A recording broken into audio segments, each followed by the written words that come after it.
Messieurs les ministres, messieurs les directeurs généraux, messieurs les dirigeants de BP Cosmos Golar, honorables invités, chers compatriotes, nous sommes réunis aujourd'hui sur cette plateforme qui symbolise bien plus qu'un site industriel. Ici, au cœur du hub terminal GTA, à la frontière de deux pays frères, se lève une nouvelle ère pour le Sénégal, la Mauritanie et pour toute l'Afrique de l'Ouest.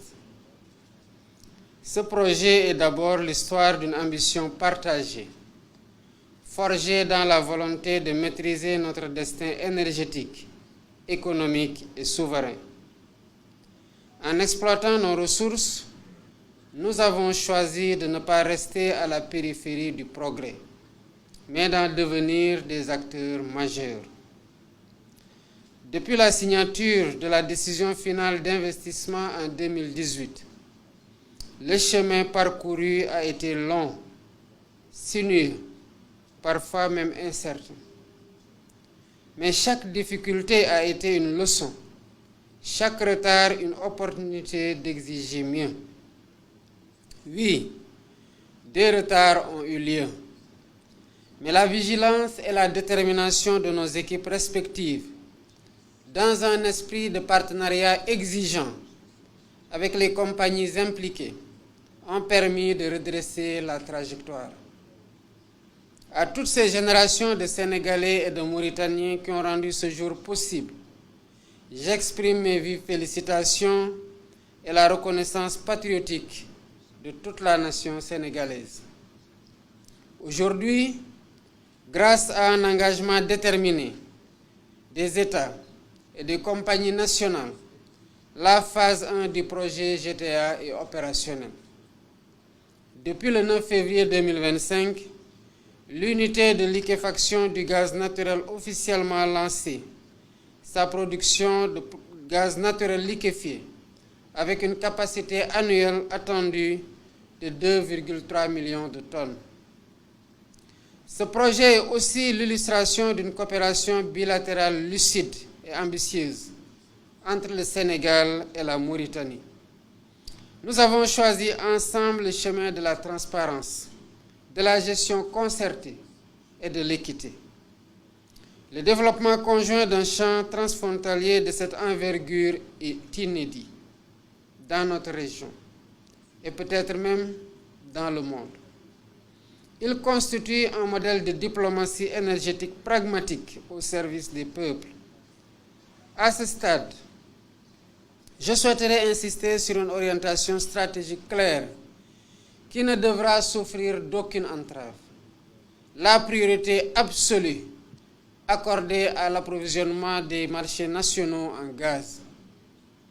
Ce gaz est d'abord un levier de développement local, un carburant pour notre souveraineté énergétique et un moteur pour notre industrialisation et la transformation structurelle de nos économies.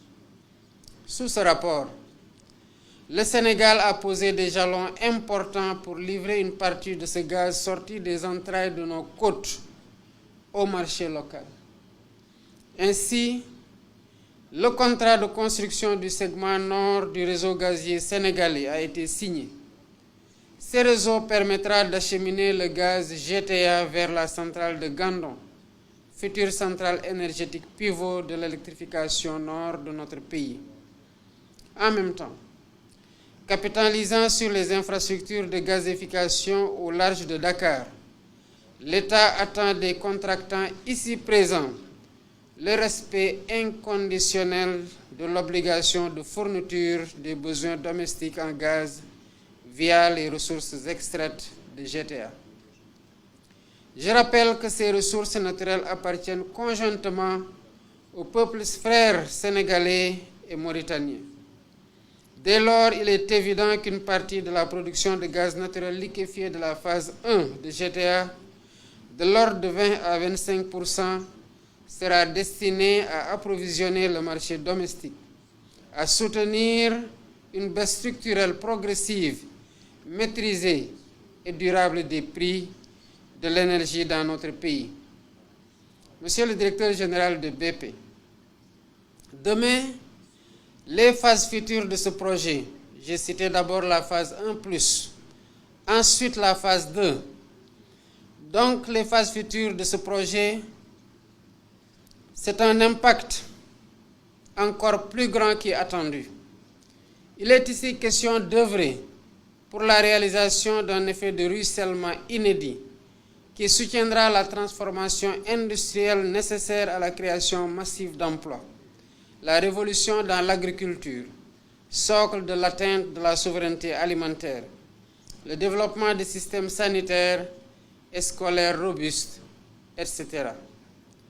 Aussi voudrais-je saluer ici l'esprit d'ouverture de notre partenaire BP, qui a marqué son accord pour travailler étroitement avec les deux États et les compagnies nationales afin de concrétiser dans les plus brefs délais cette priorité nationale. Nous serons attentifs et veillerons à la réalité de cette orientation stratégique, car il ne fait aucun doute que ce gaz n'a de valeur pour notre peuple que s'il produit de la lumière, de la croissance, de la dignité.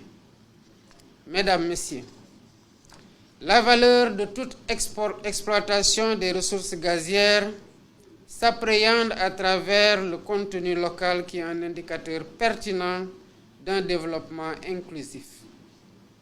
Sous ce chapitre, les réalisations ci-après enregistrées restent encourageantes. Le projet GTA a permis la création d'environ 3000 emplois directs et indirects entre la phase de construction et la phase de production. Plus de 250 jeunes Sénégalais et autant de Mauritaniens ont été formés dans des métiers techniques liés au gaz offshore. En vue d'augmenter les retombées du projet à ce niveau, un acte additionnel sur le contenu local a été signé en janvier 2025, en marge de la visite du Premier ministre Ousmane Sonko à Nouakchott. Par cet acte conjoint, il est attendu comme résultat immédiat la prééminence des entreprises sénégalaises et mauritaniennes dans l'attribution des marchés et à la centralité de la main-d'œuvre locale au cœur des chaînes de valeur, notamment dans le cadre du transfert de compétences et de technologies. Mesdames, Messieurs, nous nous retrouvons aujourd'hui sur ces installations en pleine mer, un espace partagé avec les pêcheurs, les communautés côtières ainsi que les forces de défense et de sécurité. Tenant compte de cette réalité plurielle, il a été mis en place un dispositif inédit afin d'assurer une sécurisation conjointe des plateformes à travers une coopération entre les marines nationales sénégalaises et mauritaniennes.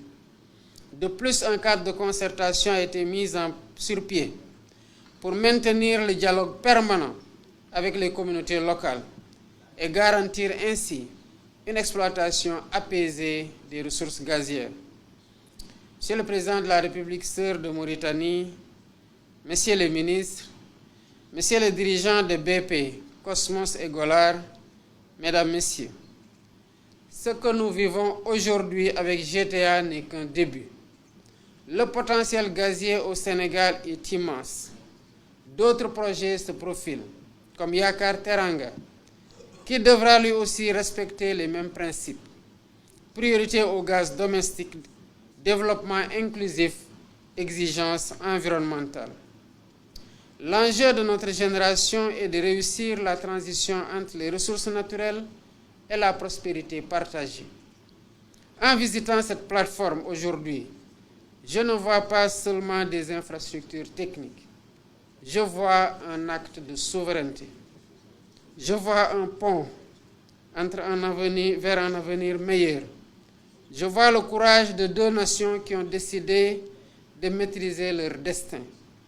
Je finirai mes propos par un proverbe populaire en Afrique et au Sénégal, qui illustre la philosophie qui doit sous-tendre l'exploitation de nos ressources naturelles. L'eau qui coule à la source doit d'abord désaltérer les siens. Notre gaz doit d'abord nourrir notre économie, éclairer nos foyers, donner de l'emploi à notre jeunesse. Vive le projet GTA, vive la coopération sénégalo-mauritanienne. Je vous remercie. Jakar Faye. Monsieur Murray Auchincloss, CEO de VP, Mesdames et Messieurs,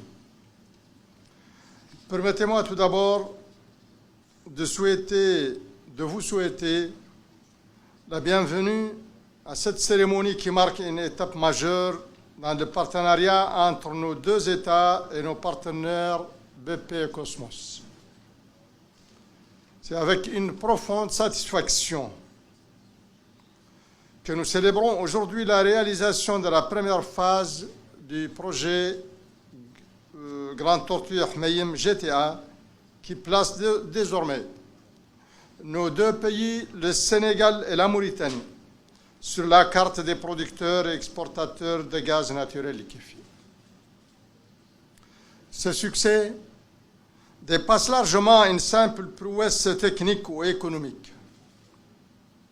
Il incarne la profondeur des liens historiques de fraternité, d'amitié et de bon voisinage entre le Sénégal et la Mauritanie, deux pays unis par l'histoire, la géographie et par un avenir commun.